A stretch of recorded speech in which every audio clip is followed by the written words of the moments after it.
Now, we're just wondering, have you got a fire escape plan in your house? Would you know what to do and how to get out of your house with your children or grandchildren if there was a fire? And we're asking that because Myleene Klass has got a plan, and she's revealed that she regularly conducts fire drills at her house with her children, including sometimes blindfolding them.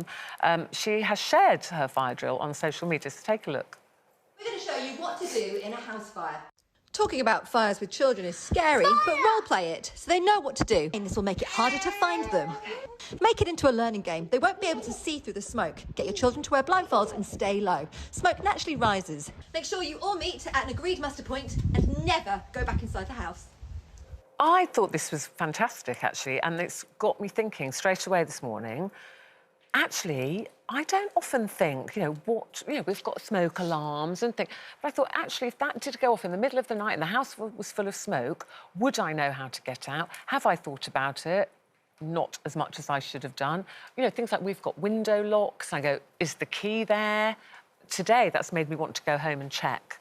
And, I don't have young children at home now, but I thought that was fantastic. She says she does it like a game. Yeah, so they enjoy it. So that if ever it does happen, they kind of snap into action. Are you going to be blindfolding Eamon later? Well, maybe, but not for a fire drill. Can we come?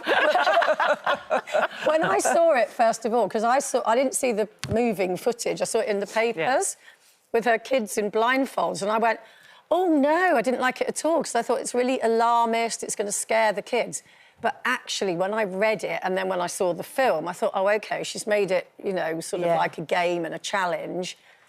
And you're right, yeah, I guess it's useful. And, well, she said she made the point, which made me go, well, yeah, absolutely. She said, you do fire drill at school regularly. Yeah. You do fire drills at work. We do them here regularly. Every Friday. Yeah. You know your exits. You know your meet point. Even to that point where she said, when you get outside, have a meet point and nobody goes back in. And she said to her kids, don't hide under the bed, as kids tend to do when they're scared, because people can't find you when they come in.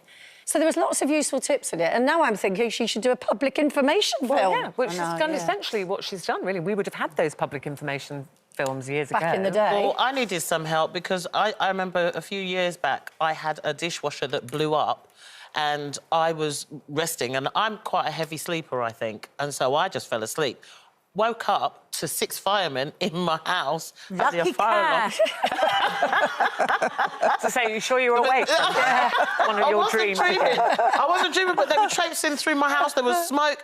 The alarm was going off. I slept through that? I slept through everything, and then, I had the children come, Mummy, come and wake up. But so the children woke you? The children woke me up, but I think this is such a great idea. And as you say, you do all those fire drills in the normal school. Well, it kind of becomes automatic, Linda, I think. If you do that when her children are quite young, it's like if you keep doing it on a regular basis, it just becomes an automatic thing that they know. My daughter Lauren is paranoid about fire or about people breaking in and anything. So before she goes to sleep every night, she works out her exit route for her and the girls, not her husband. But she's in a flat. She's on the 3rd floor of a house, so she works out how her and the girls, and they had scaffolding up. So she said, we're going to get out on the scaffolding, then we're going to climb down the scaffolding, and then we'll eventually get down. Poor Steve's dead upstairs in the bed because she hasn't bothered about him.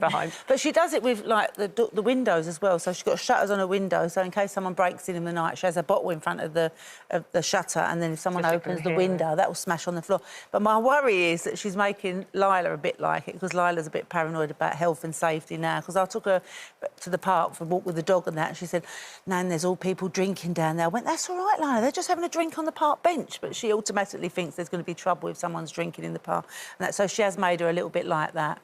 But, yeah, she does. She works out everything before she goes to sleep, and then she can go to sleep knowing that everything's going to be all right if there is a fire or if someone breaks in. Well, let us know what you think. Maybe you do this yourself with your children or your grandchildren, because fire is the most terrifying. Oh, damn, yeah. Terrifying. And as Myleene says...